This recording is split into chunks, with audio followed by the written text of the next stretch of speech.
Le plus vendu des maxi-scooters, le T-Max de Yamaha, est sorti en 2001 et près de 50 000 exemplaires ont déjà été vendus en France à ce jour, dont beaucoup roulent encore dans les différents millésimes.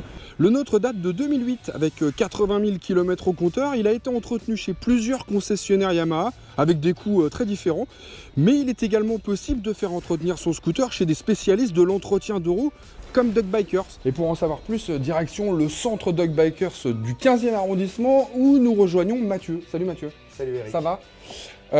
Merci déjà d'avoir accepté de répondre à nos questions parce que c'est vrai que se pose le problème de la garantie quand on fait réviser son véhicule autre part que chez un concessionnaire moto, ce qui n'est pas le cas dans l'automobile, on l'a dit, c'est une réalité. C'est une réalité. Aujourd'hui, c'est pas très clair dans la moto. On ne sait pas si quand on est hors du réseau concessionnaire, si la garantie est conservée ou non. Pourtant, la loi dit que c'est censé être le cas, comme dans l'automobile. Enfin, c'est pas très clair, ça non plus. Ah bah, là où c'est pas très clair, c'est que nous, on n'arrive pas à avoir les données. On n'a pas les données du constructeur pour telle pièce ou telle pièce, sur ce qu'il y a à faire sur les véhicules. On n'est pas informé comme il faut. Ça dit, ça vous empêche pas de le savoir, en fait. Bah, en fait, on connaît quand même notre travail. Ouais. On a tous de l'expérience. Les mécaniciens ont de l'expérience, ont été formés, donc on sait le faire. C'est-à-dire qu'en gros, c'est quand même un petit peu de la débrouille pour l'instant. Bah, c'est de la débrouille, mais on sait le faire. Ouais. Voilà. Et vous aimeriez que ça change, que ça soit plus clair quand même. Ah, que ce soit clair pour le consommateur. Bon, est-ce qu'on peut voir maintenant, parce que je vous ai ramené un scooter, bon, je vous préviens, il n'est pas en super état. Il est déjà bien vieux.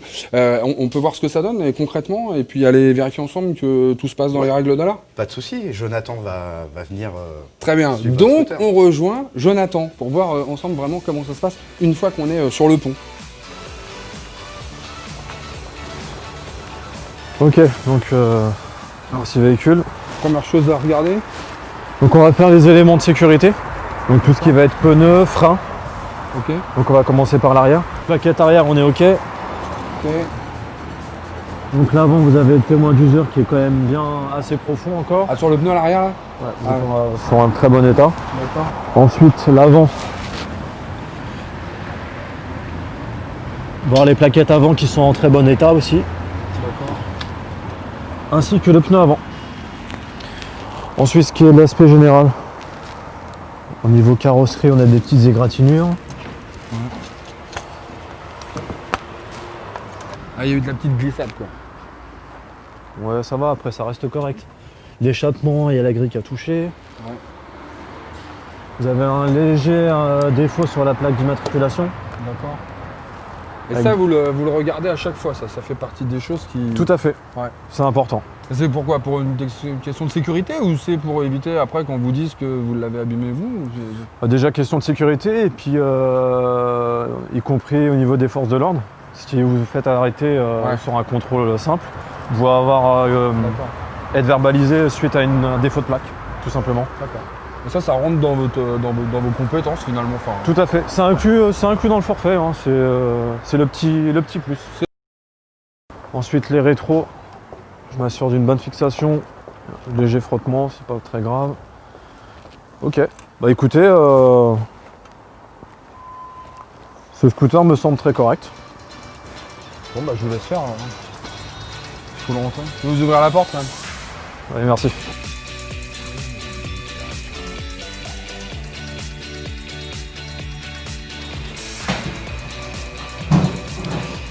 Voilà, maintenant on attaque quand même vraiment dans le vif du... On est vraiment dans le vif du Tout sujet. à fait, Quoi. on va y rentrer là. Donc on va commencer déjà par lever le pont et faire mettre en vidange.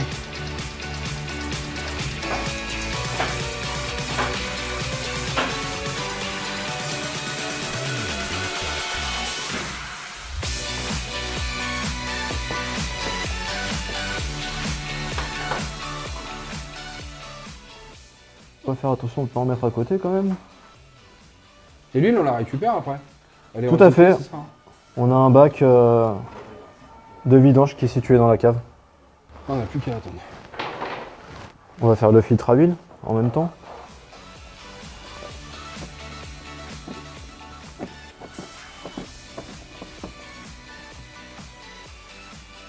Et voilà. Ensuite, on va passer sur la courroie et les galets. D'accord, pendant qu'en fait l'huile descend, on peut attaquer. Tout à autre fait, je chose. peux continuer à attaquer l'autre côté. Procède au démontage du carter latéral pour pouvoir avoir accès au système de transmission du véhicule. Donc là, il y a le cache latéral qui a été enlevé. Donc là, on peut apercevoir le filtre à air de transmission qui est quand même dans un état... Ah ouais. Donc ça c'est l'origine?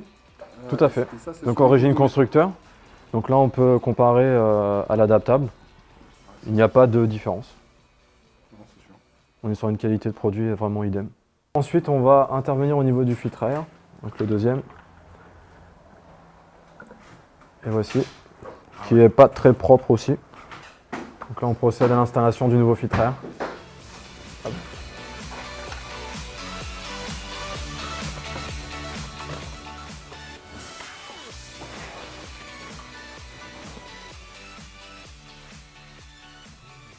Donc là, on a procédé à la sortie du carter de transmission.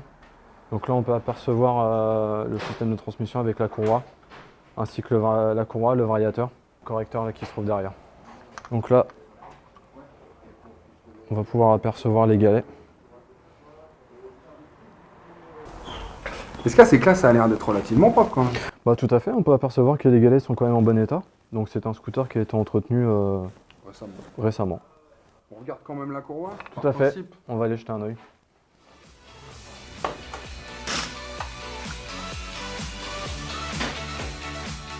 Alors.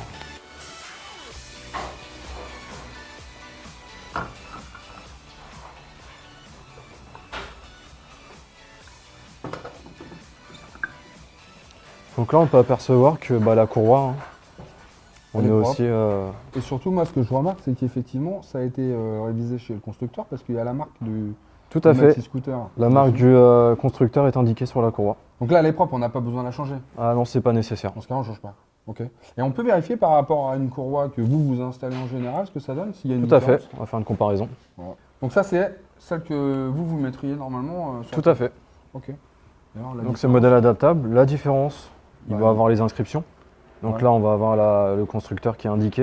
Là, on va avoir le fabricant de la courroie. Donc on peut apercevoir que il y a exactement le même signe. Donc Ah, c'est le même logo, quoi. tout à fait. Donc on va retrouver le même fabricant qui va fournir ce fameux constructeur.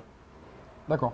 Donc là, quand on parle d'adaptable, c'est presque plus que de l'adaptable parce qu'en fait, c'est le même fabricant, quoi. Ah, tout à fait. On peut dire que la qualité est idem à l'origine. Ok. C'est sans appel.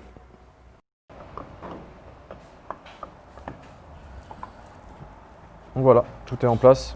Mais c'est sur tous les scooters comme ça aussi. Enfin, ça a l'air assez compliqué. Il y a beaucoup de choses à enlever quand même pour accéder à la poulie en l'occurrence. En l'occurrence, sur celui-ci, oui, tout à fait, il y a quand même pas mal de démontages effectués. Après, non, sur du scooter classique type 125, on va retrouver un démontage quand même relativement rapide à faire. Après, nous, bon, on a l'habitude, hein, on intervient sur tout type de deux roues. Ah bon, Après, bah donc là, s'il y a une femme qui arrive avec un gros custom, c'est pas un problème. Vous jouez avec les mots un peu. Bah non. Non, non. Ah, bon, Jamais. on intervient sur tout type de deux roues, donc y compris les motos. Hein. Ah, pas que les scooters. Donc. Ah non, Bon, bah du coup, moi, je vous laisse remonter et puis on se retrouve un petit peu plus tout tard. à fait. Procède de remontage.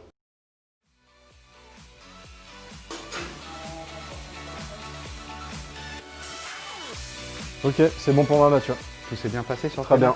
terrain RAS. Super, nickel. Bon voilà, 3 heures plus tard, parce que c'est quand même le temps qu'il faut à peu près pour une grosse révision des 60 000 sur un scooter comme celui-là. Bon, moi je me suis renseigné quand même, Mathieu, chez les concessionnaires, notamment de la marque. C'est à peu près 600 € normalement une révision comme celle-là. Là, on en a pour combien? Bah là, pour ce forfait, pour ce type de maxi scoot, il faut compter 379 €. Ah ouais, c'est quand même nettement moins cher. Nettement moins Mais cher. c'est quoi? C'est les pièces évidemment qui sont pas les pièces estampillées du constructeur, etc. Ça coûte un petit peu moins cher en fait, c'est ça? Hein. C'est ça, et puis le taux horaire qui est moins cher. D'accord. Alors en revanche, si on n'a pas tout, parce que j'imagine que, enfin, je sais pas, moi je vois là, je vois un peu de stock derrière. Enfin, j'imagine que vous n'avez pas toujours tout. Comment Non, ça se passe dans ce cas-là? Alors nous, on commande régulièrement et faut compter à peu près 24 heures de délai pour être livré. C'est-à-dire en gros, si on arrive relativement tôt dans la journée, on est assuré le lendemain d'avoir la pièce? On commande avant 15 heures, on l'a le lendemain. D'accord. Et si vraiment on a besoin de pièces constructeurs, parce que ça arrive. Moi, je tombe demain avec mon scooter, le carénage, les clignots, etc., etc. J'imagine que ça, c'est de la pièce constructeur, il n'y a pas d'adaptable. Ça, vous pouvez faire aussi? Oui, on peut faire. Là, je vais commander chez un concessionnaire. Dès que je reçois la pièce, je la monte. Je vais être au même tarif que le concessionnaire sur la pièce détachée, mais sur le taux horaire, je serai toujours moins cher. Alors donc, si demain je tombe, ça m'arrive pas, hein, mais bon, on sait jamais, il tombe à l'arrêt, hein, les pièces sont mortes, je peux faire venir directement le scooter ici par l'assurance. Ouais, sans problème. On va s'occuper de toutes les démarches pour faire fonctionner l'assurance. Alors là, j'ai vu en plus pendant qu'on faisait l'intervention, il y a des pièces qui n'étaient pas nécessaires de changer.